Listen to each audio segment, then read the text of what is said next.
All right, we're back here on SportsLine. Many thanks to Rick Stockstill for coming in to join us on Sunday Sports Central this past weekend. OVC Media Day on Monday.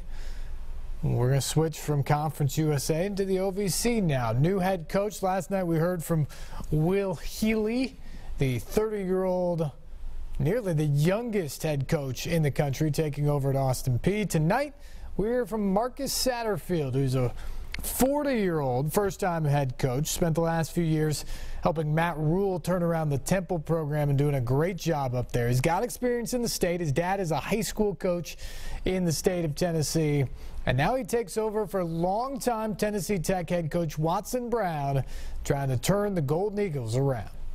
Well, I know you've been on the job already for a while, but it's our first time talking to you. How's it been? How excited are you to get this thing going? It's been very exciting. I've been in the conference before at UT Martin from 06 to 08 with Coach Simpson, and to be looking at the conference as a whole so far, the last 6 or so years, and see how it's improved, and really making strides to being one of the top FCS football conferences in the country.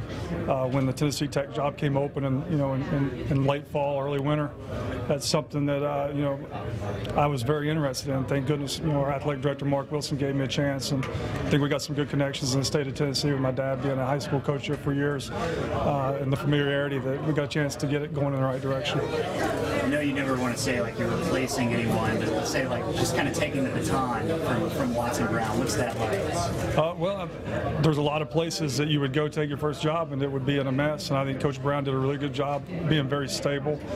His recruiting classes have been really good, so it's not like the cupboard is totally bare. There's definitely some people to work with, and we've got some depth that I think that a lot of people don't have in their first year on the job. That's going to allow us to maybe get where we want to a little bit quicker. But he's been unbelievable. He's reached out to me a couple times, and just stability is really the word that comes to mind. What he's done there the last couple of years. Are you an expectations guy at all, or you just kind of address the team and say we're going to work hard and just go out on the field and do what we do?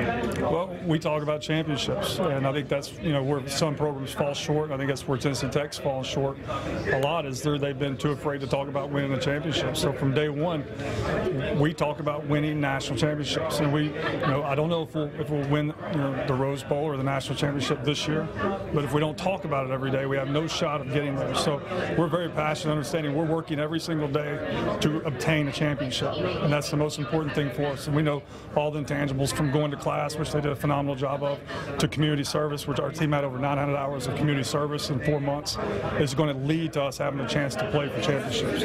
You're one of 3 new head coaches in the OVC this year. What kind of challenges does that present now when you're breaking down film and going up against a coach you haven't seen yet? That's a great point, because especially early on, there's so much unknown out there. What are they doing offensively? What are they doing defensively? How are they utilizing the personnel? So that's huge, especially when we play Austin Peay and UT Martin in the first 4 games.